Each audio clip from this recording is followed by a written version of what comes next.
Beloved friends, I come to you today with a revelation that may disturb your current understanding of manifestation, but will ultimately set you free. What if I told you that everything, yes, everything you've been taught about bringing your desires into existence has been built upon a fundamental misunderstanding? The techniques you've diligently practiced, the affirmations you've repeated, the vision boards you've created, while well-intentioned, are merely shadows of the profound truth that Neville Goddard discovered and taught throughout his illuminating career.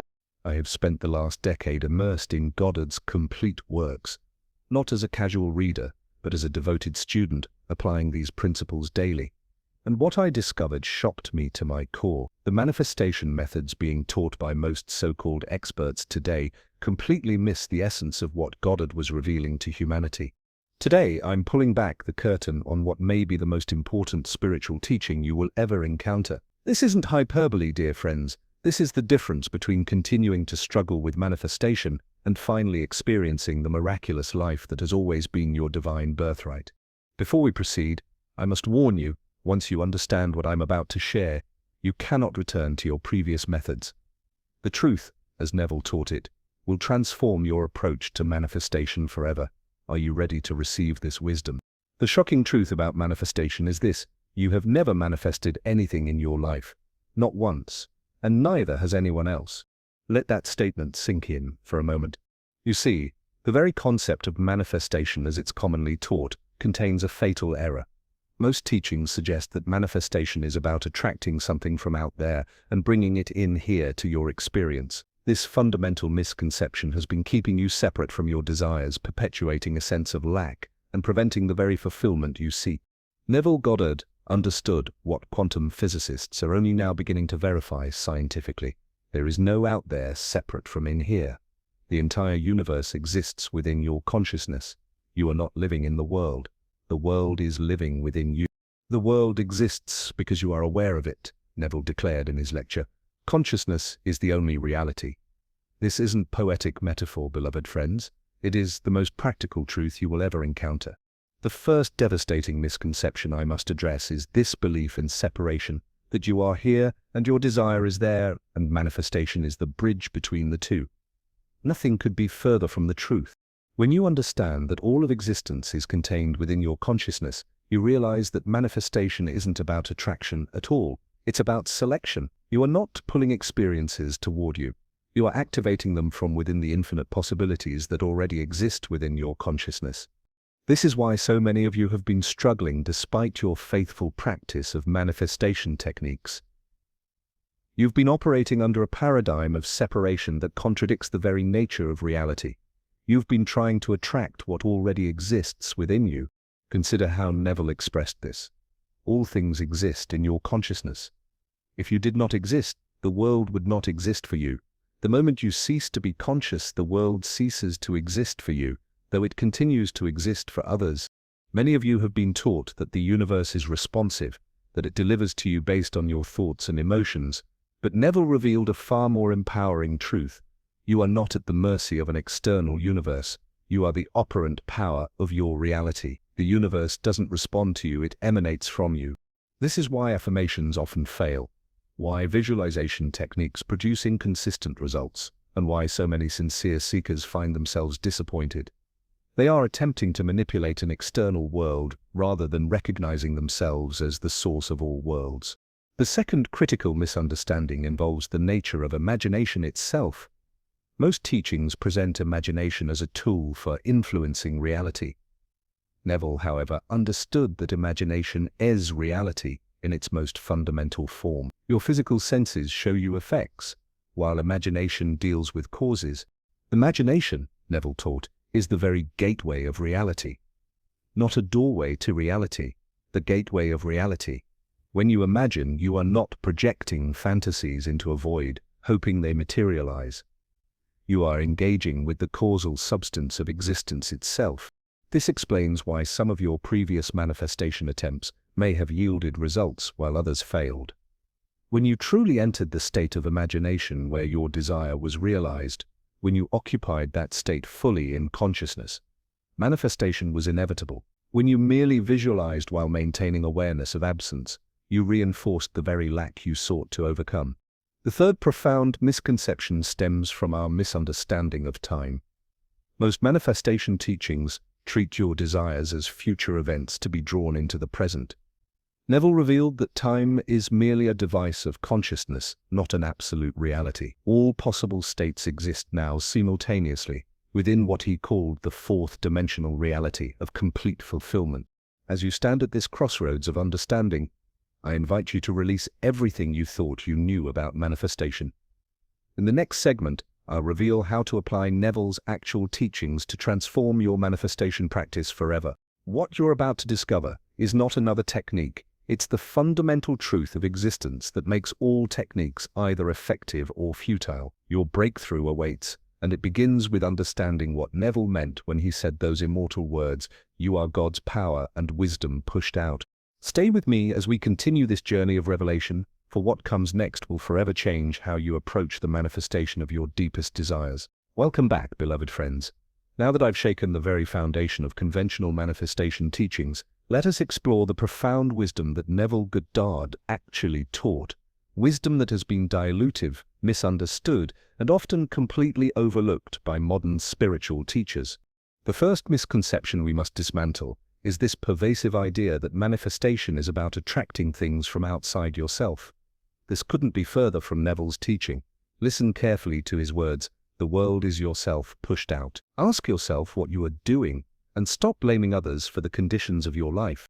This statement shatters the entire framework of modern manifestation teachings.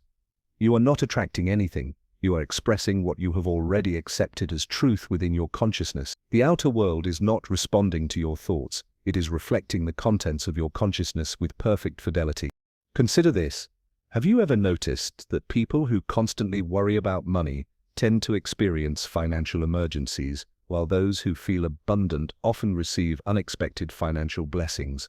This is not coincidence or even cause and effect as commonly understood. It is the perfect operation of the law that Neville revealed. Your assumptions harden into fact. I remember a student who had been trying to manifest a romantic relationship for years. She had created elaborate vision boards, written affirmations daily, and even performed rituals recommended by various teachers. Yet she remained alone. When I asked her to describe how she felt about relationships, she immediately revealed the problem. "I'm trying so hard to find someone because being single is so painful." Do you see what was happening? While using manifestation techniques, she was living from the assumption that being single was her natural state, a painful condition she was trying to escape. According to Neville's teaching, she wasn't attracting a relationship. She was expressing her assumption of painful singleness. After understanding Neville's actual teaching, she began to live from the consciousness of being cherished and loved. Within 3 months, she met her now husband, not because she attracted him, but because she had shifted her consciousness to include him. This brings us to the second critical misconception, the belief that manifestation requires constant repetition of affirmations or visualizations. Neville taught something profoundly different. He said, "You do not attract what you want, you manifest what you are." Most manifestation methods teach you to repeat affirmations or visualize repeatedly until your desire manifests. This approach unconsciously reinforces the very lack you're trying to overcome. Every time you affirm, "I will be wealthy," you're actually affirming that wealth is something you don't currently possess. Neville's revolutionary approach was what he called living from the end. This isn't about repetitive visualization. It's about assuming the consciousness of already being, having, or doing what you desire. It's a complete and immediate shift in your sense of self. As Neville explained, it is not what you want that you attract what you believe to be true. The operative word here is believe, not what you think, not what you say, not what you visualize, but what you accept as your current reality. Let me share a personal example. For years, I struggled with chronic health issues despite using various manifestation techniques to attract healing. I would visualize perfect health while feeling my illness, affirm wellness while taking medications for sickness. The breakthrough came when I finally understood Neville's teaching that feeling is the secret. Instead of trying to manifest health as a future condition, I began to assume the feeling of being healthy now.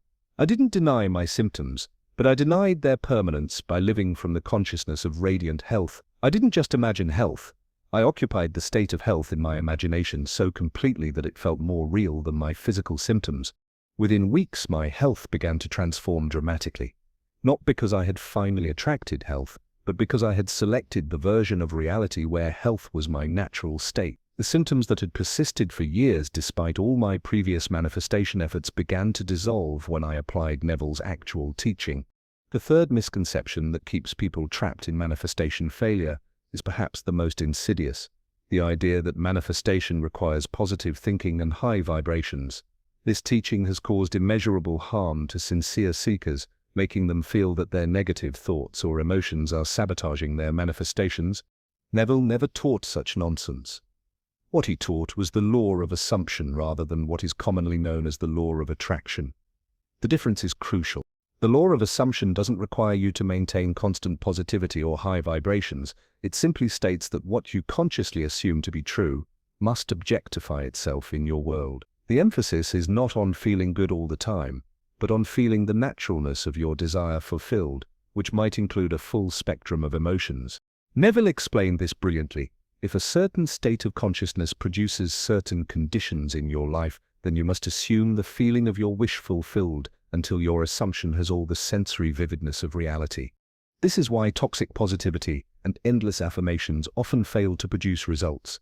When you attempt to maintain artificial positivity while inwardly feeling the absence of your desire, you create an internal conflict that prevents manifestation. Instead, Neville taught the technique of revision, not to avoid negative thoughts, but to consciously reimagine past events from the perspective of your wish fulfilled. This isn't denial, it's conscious creation. You're not ignoring reality, you exercise your divine right to select which reality you experience. One of my students had been deeply hurt by a business partner who betrayed her trust.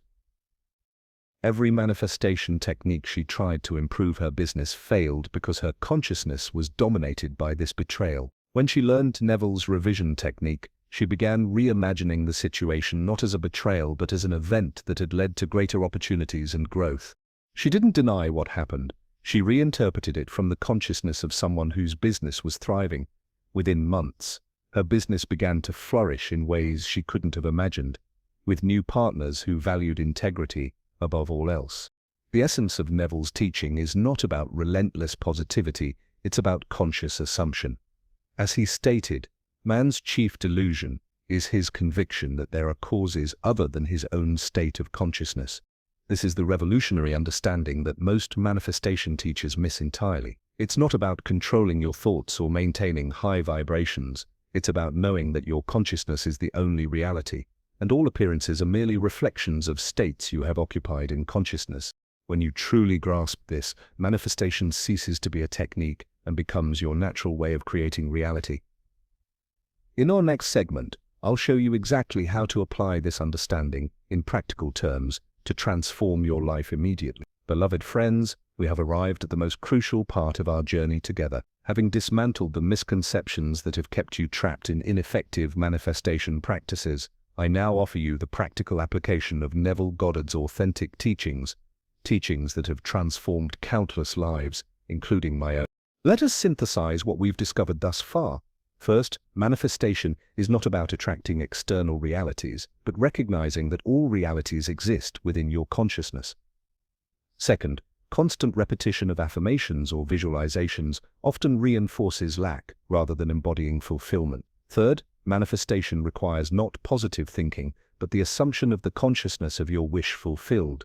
Now, I will share with you the single most powerful technique that Neville taught, one that encompasses all these truths, and when properly applied, cannot fail to transform your experience. This is what I call the state of embodied assumption, and it is the master key to all manifestation. This technique is deceptively simple, yet profoundly powerful.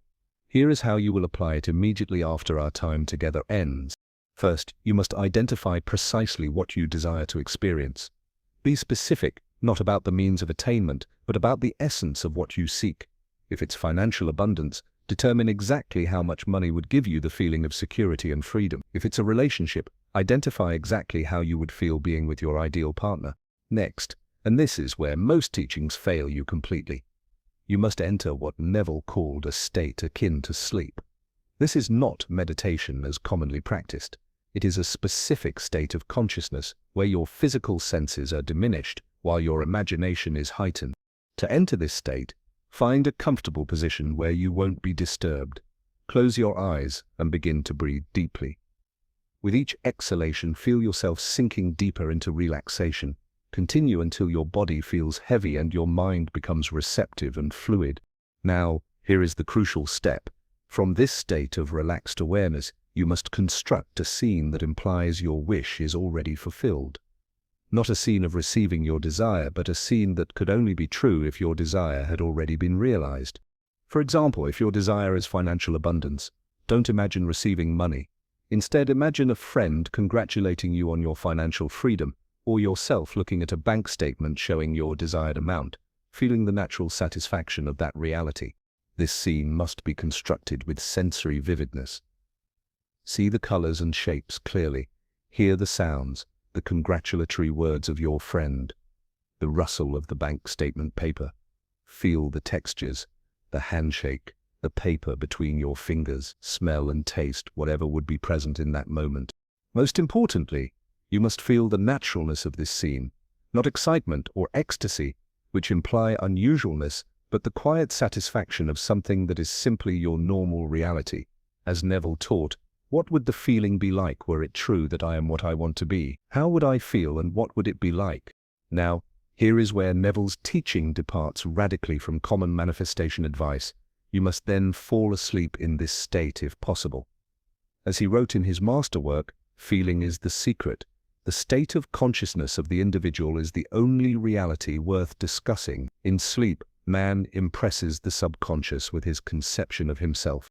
If falling asleep is not practical, then maintain this scene until it feels absolutely real to you, until you experience what Neville called the feeling of the wish fulfilled. Not the feeling of wanting to be fulfilled, not the feeling of hoping to be fulfilled, but the actual feeling of fulfillment itself. This is not repetition. It is embodiment. You are not trying to convince yourself of something. You are entering a state of consciousness where what you desire is already yours. And since consciousness is the only reality, what you consciously embody must externalize itself in your experience. Let me share a remarkable example from one of my students who applied this exact technique. James had been struggling with debilitating anxiety for years. He had tried countless manifestation techniques to attract peace of mind, all without lasting success. When I taught him Neville's actual method, he created a scene where his doctor was saying, "I'm amazed, James. There's no trace of anxiety in your system anymore. Whatever you've been doing, keep it up." He felt the cool examination table beneath him, heard the doctor's surprised tone, and most importantly, felt the natural calm in his body and the absence of the familiar tension he had lived with for so long. James practiced this state of embodied assumption for just 3 nights. On the 4th day, he noticed a significant reduction in his anxiety symptoms. Within 2 weeks, he experienced entire days without anxiety. A month later, his doctor actually made a remark very similar to the one in his imaginal scene. The transformation wasn't gradual, it was dramatic and seemingly miraculous to everyone except those who understand Neville's teachings. You see, James didn't attract freedom from anxiety. He selected and embodied the version of himself who was already free from anxiety. He didn't fight against anxiety. He simply assumed a state of consciousness where anxiety was no longer part of his experience. This is the profound difference between conventional manifestation methods and Neville's authentic teaching. You are not working to attract something. You are selecting which version of infinite reality you will experience by assuming the corresponding state of consciousness. Now, let me address the common objections and questions that arise when people encounter this teaching for the first time. But what if I can't feel it as real? This objection reveals a fundamental misunderstanding. You cannot fail to feel what you are consciously embodying. If you struggle to feel it as real, you are not fully entering the state. Practice entering the state akin to sleep more deeply, where the critical faculty is temporarily suspended and imagination can work without resistance. How long does it take to manifest? This question itself reveals attachment to time, which Neville taught is merely a construct of consciousness. Some desires manifest instantly, others unfold through what appears as time. The key is not to look for manifestation, which creates awareness of absence, but to persist in the state of fulfillment regardless of appearances. What if my desire involves other people's free will? Neville addressed this directly. The individual's consciousness is the only reality, and all that the individual experiences is determined by the state of consciousness from which he views the world. You are not forcing others, you are selecting the version of reality where they freely choose what aligns with your assumption. Beloved friends, the revolutionary truth is this: the one and only reason your manifestations haven't been working is that you've been practicing techniques instead of embodying states of consciousness. Your manifestations haven't worked because you've been trying to get something rather than being something. You've been affirming what you want rather than assuming what you are. You've been visualizing futures rather than embodying realities. This ends today.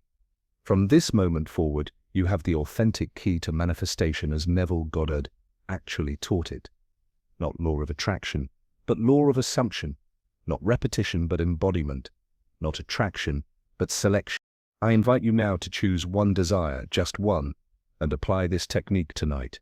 Enter the state akin to sleep. Construct your scene implying fulfillment and embody it with sensory vividness until it feels absolutely natural. Then release it completely, knowing that what you have assumed in consciousness must objectify itself in your experience. Remember Neville's promise: an assumption, though false, if persisted in, will harden into fact. Your assumption of the fulfilled state, persisted in until it feels natural, cannot fail to manifest in your experience. Beloved friends, you stand at the threshold of a new understanding that will forever transform how you create your reality. The power that has been dormant within you awakens now, as you embrace the truth that Neville Goddard preserved for this moment in your journey. Remember his immortal words: your assumption, to be effective, cannot be a mere verbal statement. It must be a state of consciousness, a feeling of being that which you want. Go forth and be that which you wish to experience, for in the being lies the receiving.